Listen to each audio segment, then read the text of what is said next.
அன்பியும் YouTube இல்லந்தோறும் இறைசாட்சி உள்ளந்தோறும் மகிழ்ச்சி. நாம் அனைவரும் அமைதிக்கான முழக்கத்தை முன்னெடுப்போம். அமைதிக்கான முழக்கத்தை நாம் அனைவரும் முன்னெடுப்போம். காரணம், அதுவே அனைவரின் இதயங்களையும், குறிப்பாக ஏழைகள் மற்றும் ஒடுக்கப்பட்டவர்களின் துன்பங்களால் தீண்டப்படாத இதயங்களையும் கூட தொடும்.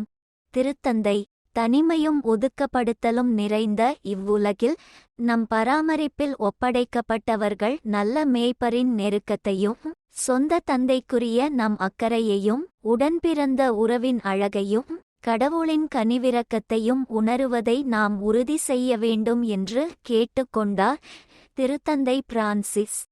பிப்ரவரி 28 இப்புதனன்று சிலிசியாவின் அர்மீனிய கத்தோலிக்க வழிபாட்டு முறையின் ஆயர்களை திருப்பீடத்தில் சந்தித்தபோது இவ்வாறு கூறிய திருத்தந்தை பிரான்சிஸ் அவர்கள், உங்கள் அன்பான மக்களின் குழந்தைகளுக்கு ஆயர்களாகிய உங்களின் உடனிருப்பு தேவைப்படுகிறது என்றும் உரைத்தார்.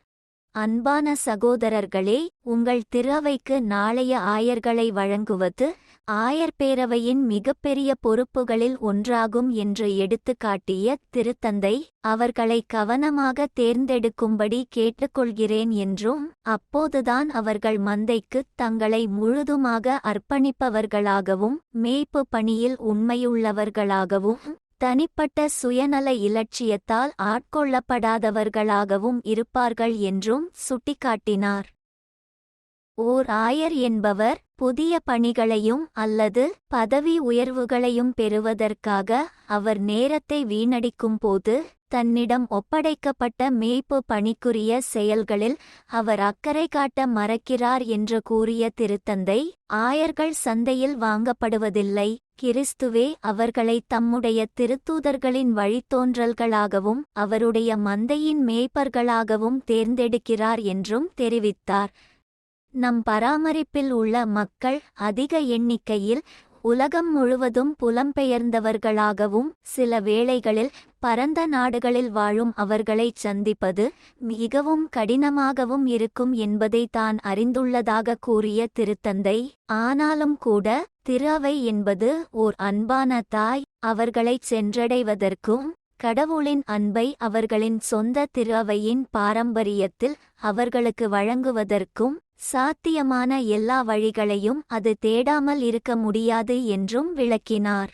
மேலும் இது நற்செய்தி அறிவிப்புக்கு உதவும் ஒரு வழிமுறையாக மட்டுமே இருக்கும் கட்டமைப்புகளை பற்றிய கேள்வி அல்ல, ஆனால் எல்லாவற்றிற்கும் மேலாக மேய்ப்பு பணி என்பது நற்செய்தி கண்ணோட்டம் மற்றும் திறந்த மனப்பான்மையுடன் நல்லதை தேடுவதும் மேம்படுத்துவதும் ஆகும் என்றும் எடுத்துக்காட்டினார் திருத்தந்தை.